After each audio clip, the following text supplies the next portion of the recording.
Halo keluarga Indonesia, apa kabar? Senang sekali saya Astia Dika bisa kembali menemani Anda di Kumpul Keluarga.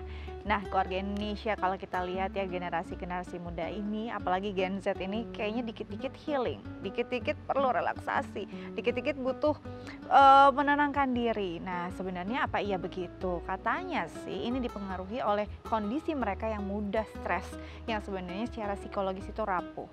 Tapi untuk mengonfirmasinya kita akan berbincang bersama psikolog kita ada Mbak Ayu Sutomo. Langsung kita sapa yuk. Halo Mbak Ayu, apa kabar? Baik, Dika apa kabar? Aku baik Mbak Ayu, walaupun sedikit butuh healing ya, karena aku Gen Z. Oke, nah ini kalau kita bicara tentang Gen Z sendiri nih, katanya bisa ada juga yang melabeli sebagai generasi strawberry. Generasi yang kalau dari luar strawberry itu kan cantik kayaknya, aduh menggoda, penuh suatu hal yang menarik gitu ya. Tapi mudah banget rusak karena dalamnya tuh rapuh gitu. Apakah serapuh itu generasi ini? Bisa dijelaskan, Mbak? Mungkin terkesannya begitu kali ya. Kesan yang ditampilkan karena, ya. banyak hal yang dibentuk gitu kan, kemudian opini di masyarakat, apalagi yang tadi Dika bilang tuh, sekarang generasi sekarang tuh dikit-dikit healing. Aduh, perlu healing, dikit-dikit ngerasanya oh aku stres gitu kan, dikit-dikit overthinking gitu kan. Baru masuk setengah hari kerja udah butuh healing, gimana gitu tuh? ya. Jadi seolah-olah terkesan kok selemah itu, kok serapuh itu gitu kan ya. Walaupun makanya dibilangnya generasi strawberry, terlihat begitu segar, kemudian cantik, tapi kemudian rapuh gitu kan. Sehingga akhirnya dibilangnya karena yang dikesankan seperti itu, akhirnya muncullah mungkin stigma yang bilang bahwa oh generasi sekarang nih lebih rapuh nih, lebih nggak tahan banting nih, lebih deket-deket healing nih, cantik sih, seger sih gitu kan, banyak ide sih tapi nggak tahan banting gitu atau tidak kuat, nggak up nih, nggak gitu. Struggle nih gitu. Nah kalau kita bicara tentang kesan yang dimunculkan tidak mungkin terbentuk kalau memang tidak ada fakta yang terlihat gitu ya. Nah apa sih yang membuat akhirnya kesan itu muncul gitu Mbak? Apakah memang ada karakteristik tertentu yang memang dimunculkan oleh generasi ini? Oke. Jadi kalau kita bicara kenapa sih pada akhirnya muncul kesan seperti itu gitu kan ya. Memang tidak ada asap kalau tidak ada api gitu kan. Pasti ada penyebabnya nih, kenapa gitu kan. Ya memang anak-anak Gen Z ini yang kemudian sering bilang aku perlu healing, aku merasa overthinking atau apa. Salah satu penyebabnya adalah karena memang kan kemampuan mereka untuk mengakses informasi, logika mereka secara teknologi, terus informasi yang ada demikian banyak, ditambah lagi dukungan lingkungan yang memudahkan kita sekali di era teknologi ini untuk kemudian mengakses informasi-informasi baru, termasuk juga informasi terkait dengan kesehatan mental, terkait dengan kondisi mental tertentu yang pada akhirnya membuat mereka seringkali, nggak semuanya ya, tapi banyak yang pada akhirnya memudahkan untuk melakukan self-diagnose. Jadi kayak, oh ya aku nih kayaknya stres, kemudian overthinking, kemudian aku nih kayaknya muncullah beberapa istilah-istilah kesehatan mental atau permasalahan mental gitu kan ya, yang sebenarnya nggak gitu tapi lakukan self diagnose sendiri sehingga ngerasa kayaknya aku perlu nih untuk diobati, aku perlu nih untuk melakukan healing. Nah muncullah itu di mana-mana, aku stres, aku tuh overthinking, kemudian macam-macam gitu, butuh istirahat, butuh healing, butuh hal-hal seperti itu. Nah itu juga mungkin kalau misalnya kita melihat dari dirinya seperti itu, dari pola asuh juga kita bisa melihatnya gitu, karena kan terdapat perbedaan. Orang tuanya anak-anak Gen Z itu kan biasanya hidup lebih sejahtera dibandingkan dengan orang tuanya generasi Y gitu kan ya. Nah kesejahteraan baik secara finansial, ekonomi, perubahan zaman juga gitu membuat akhirnya memudahkan orang tua untuk memberikan satu hal yang mudah aja, gampang aja gitu kan ya, sehingga terbentuklah konsep yang oh kayaknya ini susah deh, enggak deh gitu. Ini kayaknya menyulitkan aku, udah deh mundur aja deh, karena memang tidak terbiasa untuk mendapatkan tantangan. Kenapa bisa nggak terbiasa? Karena memang pola asuhnya mendidik untuk banyak hal yang mendidik untuk karena sudah finansial lebih bagus, kemudian secara sosial juga lebih bagus, akhirnya mendidik untuk strugglingnya jadi kurang gitu. Jadi kurang. Beda dengan bagaimana sih orang tua si generasi Z ini dibesarkan dulu. Nah kalau kita bicara sendiri, apakah kecemasan dan stres yang mudah dialami oleh generasi strawberry benar-benar ia rasakan selain memang dia self diagnose? Oke. Bagi sebagian iya, tapi mungkin ada juga yang memang sebenarnya nggak seperti itu gitu. Hanya mungkin hanya merasa oh aku cemas gitu, tapi makanya dia perlu untuk mengkonfirmasi kan ke pakar atau ke ahli atau ke profesional untuk melihat ini benar-benar gangguan kecemasan kecemasan atau sebetulnya hanya perasaan cemas tertentu yang muncul gitu kan. Nah itu yang perlu untuk sebenarnya diarahkan untuk mencari diagnosa yang benar dan tepat gitu. Jadi sebelum kita jadinya self diagnose, better kita tahu dulu ya diri kita sebenarnya kayak gimana. Jangan-jangan sebenarnya kita lebih kuat dari itu. Oke, nanti kita akan lanjut lagi, tapi kita harus jeda terlebih dahulu. Pemirsa jangan kemana-mana, tetap bersama kami di Kumpul Keluarga.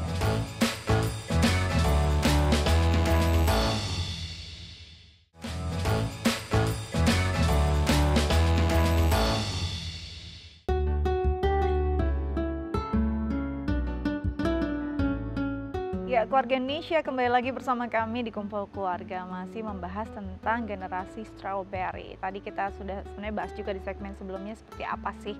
Nah, kita akan langsung konfirmasi juga nih dengan mungkin generasi strawberry. Tapi kita sapa dulu ya, ada Charlotte. Halo, apa kabar Charlotte? Halo, baik Kak, apa kabar? Baik, Charlotte aku mau tanya, kamu cantik sekali. Kamu usianya berapa sih? 24 tahun. 24 tahun. Oke, anak muda masa kini yang lagi aktif banget, pastinya punya banyak ide ya. Oke, Charlotte, aku mau tanya dulu nih. Tema kita hari ini tentang generasi strawberry. Kamu pernah dengar nggak istilah ini? Kalau memang iya, menurut pandangan kamu generasi strawberry itu apa sih? Generasi strawberry itu biasa disebut Gen Z ya, kelahiran 97 sampai berapa tahun tuh di atasnya aku lupa. Pokoknya aku termasuk generasi Gen Z karena aku lahiran 98. Iya, stigma-stigma seperti generasi Gen Z dikit-dikit healing segala macam itu sering banget ya aku denger gitu, dan sebenarnya aku sangat menyayangkan hal tersebut sih terjadi gitu, karena lebih ke sebenarnya mereka generasi-generasi yang lebih tua itu tidak harus menyamaratakan semua Gen Z seperti itu gitu, karena healing tuh sebenarnya punya banyak sekali, healing pun punya banyak sekali cara dan maksud bagi kita gitu. Nggak selalu di tiap Gen Z itu healing, kerjanya gitu healing, enggak sih. Enggak semua. Gitu. Jadi kamu sendiri sebagai Gen Z sebenarnya kurang setuju nih dengan labeling bentar-bentar healing gitu ya, bahwa sebenarnya itu ada maksud tersendiri. Nah, kalau aku mau tanya sebenarnya healing buat kalian sendiri itu apa sih? Rehat sejenak dari aktivitas kalian yang membuat sedikit penat atau seperti apa? Saya pribadi, saya harus memastikan dulu nih kewajiban saya udah selesai atau belum gitu. Kalau misalnya dikit-dikit healing kan juga nggak baik ya. Tapi kita bisa kok menempatkan itu gitu di lingkungan kita gitu. Jadi nggak selalu kita kerja sedikit healing, enggak gitu. Tapi kalau aku pribadi sih, aku sebisa mungkin memastikan kewajiban aku udah aku jalankan dengan baik gitu. Good, jadi benar bahwa nggak dikit-dikit healing, jangan sampai baru sebentar aja, baru belajar sebentar udah perlu healing gitu ya. Bahwa yang Charlotte bilang bahwa dia akan menuntaskan dulu tanggung jawabnya, baru dia akan rehat gitu dari penatnya. Menurut Mbak Ayu, apa yang dilakukan Charlotte seperti apa? Sebenarnya itu tepat ya, maksudnya ya tahu kapan waktu istirahat, kapan waktu harus menuntaskan tanggung jawab gitu kan, apalagi ketika sudah masuk ke usianya 24 tahun, masuk ke dalam konteks tahapan perkembangan dewasa gitu kan. Nah itu kan memang juga beriringan dengan berbagai macam tanggung jawab yang mengikuti gitu kan. Sehingga memang kalau dibilang iya udah tahu kapan waktu istirahat, kapan kemudian harus menyelesaikan pekerjaan, selesaikan tanggung jawabnya dulu, baru kemudian lakukan istirahat gitu kan ya. Ya benar sekali, tepat sekali, dan yang oke-nya lagi gitu kan ya, memang sebenarnya gitu kayak Charlotte ini kan memahami bahwa healing tuh ada banyak macamnya loh. Mungkin bukan healing itu yang dimaksudkan, tapi orang terlanjur memukul rata, oh healing tuh adalah harus menghilangkan kecemasan. Bahkan mungkin kalau ditanya kepada Gen Z-nya itu sendiri, healing yang kamu maksud apa sih? Bisa aja cuma rekreasi aja, sekedar jalan-jalan, menghilangkan kebosanan. Cuma itu kemudian dikonotasikan dengan healing, jadi akhirnya terkesan gampang stres nih, harus healing nih gitu kan. Nah itu dia, jadi akhirnya berbeda. Oke, Charlotte, aku mau tanya, kalau kita bicara tentang stres pada generasi kalian, apa sih yang menurut kamu di usia kamu sekarang gitu ya, yang membuat kamu ini makin membuat aku gampang nggak nyaman? Apakah dari pekerjaan, apakah kamu justru dari akademis, atau mungkin masalah-masalah dari circle pertemanan saja itu bisa membuat kadang-kadang kita nggak nyaman? Kalau misalnya di pekerjaan gitu ya, lebih ke pekerjaan sih, karena Gen Z ini kan, apalagi aku yang bekerja di industri kreatif gitu ya, apalagi ya ada semacam istilah hustle culture gitu, yang mana suka menuntut kita tuh punya ekspektasinya tuh tinggi banget gitu ke kita gitu. Padahal sebenarnya sistem mereka juga yang harusnya dilihat lagi nih. Ini tuh udah bener belum sih gitu. Karena sering banget kan ada stigma kayak kamu dikit-dikit stres padahal cuma kerja gitu aja. Tapi kalau pas dilihat lagi jam kerjanya 12 jam gitu sehari. Bahkan Sabtu Minggu aja tuh kita masih suka diganggu gitu sama hal-hal yang kayak gitu. Dan menurut aku mungkin aku nggak tahu ya, tapi aku merasa dari situ ekspektasi yang diciptakan atasan-atasan yang generasi sebelumnya itu ke kita tuh besar banget gitu, sehingga tuh kita dituntut untuk harus selalu kreatif, harus selalu maksimal. Tapi sebenarnya kalau ditinjau lagi itu juga gak baik loh buat kita tuh jadi nggak punya waktu buat diri kita sendiri gitu. Oke, jadi memang kadang perbedaan pandangan dari tiap generasi ini membuat kendala tersendiri, terutama kalau misalnya di pekerjaan. Ada yang bilang juga bahwa Gen Z ini mudah sekali untuk pindah pekerjaan karena, nah ini aku mau tanya nih, ini jadi pertanyaan besar juga kadang-kadang. Apa yang kalian cari dalam sebuah ruang kerja saat pindah pekerjaan? Apakah kenyamanan atau salary atau justru peluang? Biasanya yang dari Gen Z sendiri ini apa sih, Gen Z sendiri yang akan jadi biasa kalian perbincangkan yang akan jadi prioritas? Kalau untuk Gen Z yang umurku, di umur sekarang ini aku lebih mengutamakan kenyamanan. Tapi mungkin nanti ada saatnya dimana ini udah waktunya cari duit gitu. Tapi kenyamanan itu nomor satu menurutku gitu, karena di usia muda ini aku adalah orang yang dinamis gitu. Aku nggak mau cuma kerja di kantor. Aku masih mau punya circle di lingkunganku, di lingkungan yang lain untuk mengutarakan hobi lainku gitu. Nggak cuma di kantor tiap saat gitu. Aku pengennya seperti itu di usia yang sekarang. Tapi mungkin nanti ada waktunya, mungkin 30 ke atas aku, ini udah nih waktunya cari duit, ya udah cari duit aja buat nabung di masa depan gitu. Usia produktif gitu, usia 30 gitu. Kan kadang ada tuh orang Gen Z tuh sebelum usia 30 harus udah punya tabungan 100 juta. Nah itu sih yang memberatkan, kayak gitu-gitu, kayak deadline. Standar sosial tertentu gitu ya, Charlotte ya. Kadang kami tuh tidak terlalu masuk di kami gitu sebenarnya, tapi jatuhnya karena lingkungan kami jadi memaksakan gitu. Oke, jadi memang akhirnya banyak hal yang membuat pilihan seorang Gen Z itu ya jatuh pada kenyamanan. Balik lagi di situ ya, kalau dilihat tadi kan apakah salary, apakah justru peluang karir gitu. Ternyata kenyamanan akan jadi satu hal yang menjadi prioritas. Oke, Charlotte, di sini ada psikolog kita, ada Mbak Ayu Sutomo. Mungkin ada yang ingin kamu tanyakan nggak terkait tema kita kali ini? Silakan. Aku cuma pengen nanya satu sih Mbak, dari pembahasan hari ini dan pendapatku tadi yang sudah aku utarakan di acara ini, apakah menurut Mbak Ayu benar kalau misalnya Gen Z yang seperti itu bermental rapuh gitu? Oke. Atau memang lingkungannya aja yang kekerasan gitu sama kita? Melabel gitu ya? Oke, silakan Mbak Ayu. Oke, jadi nanya gitu ya, ini benar-benar kita yang begitu atau bagaimana gitu kan ya. Oke, kalau misalnya kita melihat memang antara Gen Z sendiri dengan generasi di atasnya itu kan memang punya standar yang berbeda. Ya. Dibesarkan dengan pola asuh yang berbeda, dibesarkan juga dengan kemudian lingkungan sosial yang demikian berbeda gitu. Sehingga kalau misal outputnya pada akhirnya punya standar yang berbeda terhadap misal pekerjaan, kemudian yang dulu bilang kerja itu nggak cukup 8-4 harus sehari tuh 12 jam gitu kan. Yang ini bilang enggak, 8-4 aja kalau emang efektif ya kenapa gitu kan. Yang perlu disadari mungkin sebenarnya bukan dicari ini benar atau salahnya, ini tepat atau enggaknya gitu kan. Yang perlu dipahami mungkin sadari aja sama-sama bahwa lingkungan dan dunia itu senantiasa berubah. Kondisinya sekarang memang sangat memudahkan untuk Gen Z mendapatkan bekerja, kemudian dengan jadwal kerja yang mungkin lebih singkat, tetapi hasilnya juga tidak kalah efektif. Yang selama ini mungkin disorotnya kan generasi strawberry itu rapuhnya saja. Bahwasanya generasi strawberry ini biasanya punya ide yang segar, banyak ide kreatif, mampu untuk mempersingkat langkah-langkah atau tahapan-tahapan kerja yang pada akhirnya membuat bekerja menjadi lebih efektif dan efisien gitu. Itu kadangkala lupa untuk tersorot gitu.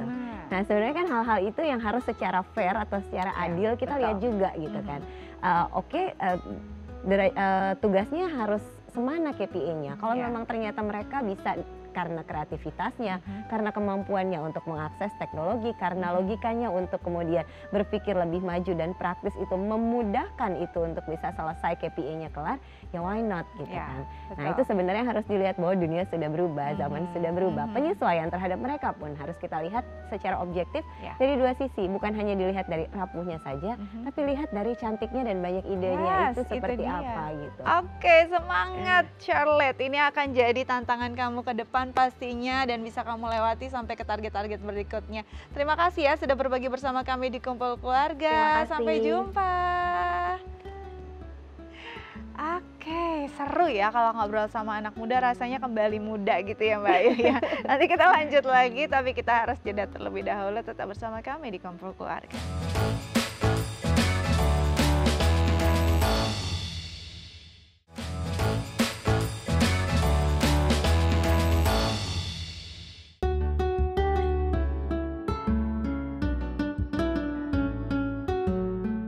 Keluarga Indonesia kembali lagi bersama kami di Kumpul Keluarga, masih membahas tentang generasi strawberry. Nah tadi kita sudah ngobrol nih dengan Gen Z-nya sendiri ya, apa pandangan mereka, apa yang mereka rasakan, bahwa memang kadang-kadang perbedaan itu yang menjadikan sesuatu berkonflik, padahal sebenarnya nggak ada masalah saat itu, nggak bersinggungan gitu ya. Nah Mbak Ayu, kalau kita bicara tentang tingkat stres sendiri, nah kalau tadi dilihat ada pemahaman atau pandangan yang berbeda sebenarnya antara kenyamanan generasi A dengan generasi yang B gitu ya.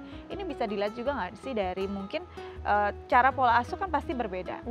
Terus nutrisi asupan pendidikannya juga makin beda loh. Mungkin kalau kita biasa dulu, kalau kita lihat ya anak sekarang juga di usia A, di tingkat A ini belum belajar yang seberat ini. Terus ternyata saat kita menghadapi anak kita atau ponakan kita, kok dia udah belajar seberat ini ya. Nah muatan-muatan pendidikan yang juga memang akan lebih canggih dan mutakhir ini apakah akan membebani seorang anak yang akhirnya anak itu memang akan jadi jauh lebih berisi, tapi akan jauh juga lebih mudah merasa tidak nyaman. Kalau kita memang lihat kan sebetulnya itu beriringan ya, kemudian di lingkungan kebutuhannya apa, sebetulnya itu yang perlu menjadi asupan bagi anak-anak kita untuk kemudian mendapatkan pendidikan yang sesuai dengan kebutuhannya dan perkembangan zamannya saat ini. Sehingga seolah-olah dulu kayaknya kita waktu kelas SD belum belajar ini, kok itu baru dipelajari pas SMP, begitu kita ngajarin anak kita SD, kok sekarang kita udah harus mengajarkan yang itu gitu kan ya. Sehingga pada akhirnya kok lebih dini, lebih awal, lebih sulit gitu kan ya. Mungkin itu memang ada bagian perlu untuk dikaji sebetulnya sampai sepadat itu benar-benar perlu atau tidak, karena sebetulnya ketika kita berbicara mengenai generasi Z ini gitu kan ya, atau di bawahnya kalau kita udah bicara ke anak-anak kita kan udah masuknya generasi alpha di bawahnya lagi gitu kan ya. Nah sebetulnya kebutuhan-kebutuhannya apakah benar-benar yang seperti itu atau ada kebutuhan-kebutuhan lain yang memang harus dijawab sesuai dengan perkembangan zamannya. Semisal kondisi di mana kemampuan untuk berpikir atau menggunakan logika dibandingkan dengan hanya menghafal saja gitu kan. Kemudian kondisi-kondisi untuk bekerja sama atau kemudian berkolaborasi. Kemudian ada kemampuan-kemampuan lain yang kreativitas, hal-hal tersebut yang justru nanti akan jauh lebih terpakai pada saat mereka dewasa nanti gitu kan. Nah itu sebenarnya kalau memungkinkan untuk dikaji ulang, sebetulnya muatan-muatan yang sekarang masuk ke anak kita ini udah menjawab kebutuhan itu atau belum. Karena yang dikhawatirkan terlihat padat, penuh, tapi sebenarnya nggak menjawab kebutuhan. Nah itu kan yang sebetulnya ya sayang aja Sayang gitu sekali kan. saat Betul. muatannya banyak, tapi anak malah terbebani dan merasa nggak nyaman ya. Iya. Mungkin ini kalau kita sedikit ya, saya kadang suka melihat gitu tiap minggu mereview apa sih yang diperbincangkan anak saya dengan teman-temannya. Misalnya gitu ya, ada yang mungkin temannya mam kok ada temanku tanya, kenapa kita harus bisa semua, sedangkan guru hanya perlu memperhatikan satu mata pelajaran. itu kan jadi satu. Nah ini satu hal yang mungkin kita nggak pernah pertanyakan dulu zaman kita, bahwa mereka akhirnya yang saya ambil ini lebih kritis, lebih berani mengungkapkan pendapat dan apa yang menjadi hak mereka. Benar nggak sih Mbak Yu? Iya, karena mungkin karena kan memang asupan informasi yang diterima oleh anak-anak kita, jangan kan Gen Z ya, generasi Alpha tuh akses informasinya udah demikian banyak, sehingga kemampuan berpikir kritis, terstimulasi juga, simulasinya banyak banget gitu loh. In one click dia bisa mendapatkan banyak pertanyaan, banyak jawaban, kemudian yang pada akhirnya anak-anak dengan curiosity yang cukup tinggi itu akan terus mempertanyakan, questioning sampai dia mendapatkan jawaban yang benar-benar menurut dia fit in untuk itu gitu. Nah kalau misalnya kita sebagai orang tua menjawabnya dengan pertanyaan-pertanyaan yang dengan jawaban-jawaban yang sifatnya menutup dialog gitu kan, dan kemudian mematikan interaksi dan mematikan curiosity anak terhadap satu hal, itu kan sayang sekali gitu. Karena memang hal itu sebetulnya yang dibutuhkan nanti oleh mereka di masa depan gitu. Nah Mbak Ayu, kalau bicara tadi sebenarnya dari hal ini yang harus dicari adalah benang merah. Komunikasi yang baik antar generasi, karena kita nggak mungkin hidup pada generasi dan circle kita saja, apalagi tadi balik lagi di dalam rumah yang pastinya beda generasi. Ini susah nih kadang-kadang, aduh ketemu atasan di kantor generasinya ini nih bersinggungan, ketemu orang tua di rumah ternyata nggak jauh beda. Gimana nih, apa yang harus dilakukan Gen Z ataupun orang tua? Nah, oke, jadi sebetulnya yang perlu dilakukan oleh dua generasi ini adalah mencari hal-hal yang baik yang dimiliki oleh masing-masing generasi dan kemudian kolaborasikan itu.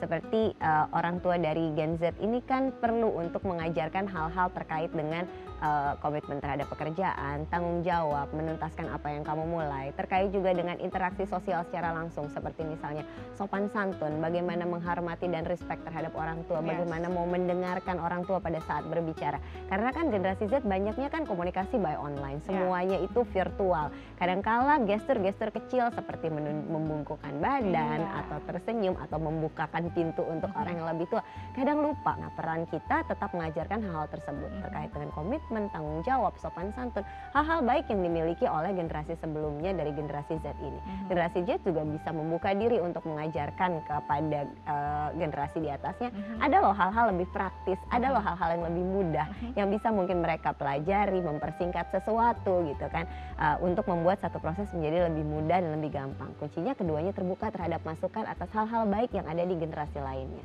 Oke, intinya saling bersinergi, jangan justru jadi berkonflik. Ya, Oke, Mbak Ayu makasih banyak ya Sama-sama. sudah berbagi bersama kami di Kumpul Keluarga. Tetap jaga kesehatan ya Mbak Ayu ya. Oke, keluarga Indonesia, generasi Gen Z di rumah, semoga ini bisa jadi asupan yang baik juga untuk kalian. Ajari kami juga untuk bisa bekerja lebih efisien, dan kami akan mengajarkan kalian untuk mengasihi sesama dengan lebih berempati. Saya Astia Dika pamit undur diri, sampai jumpa.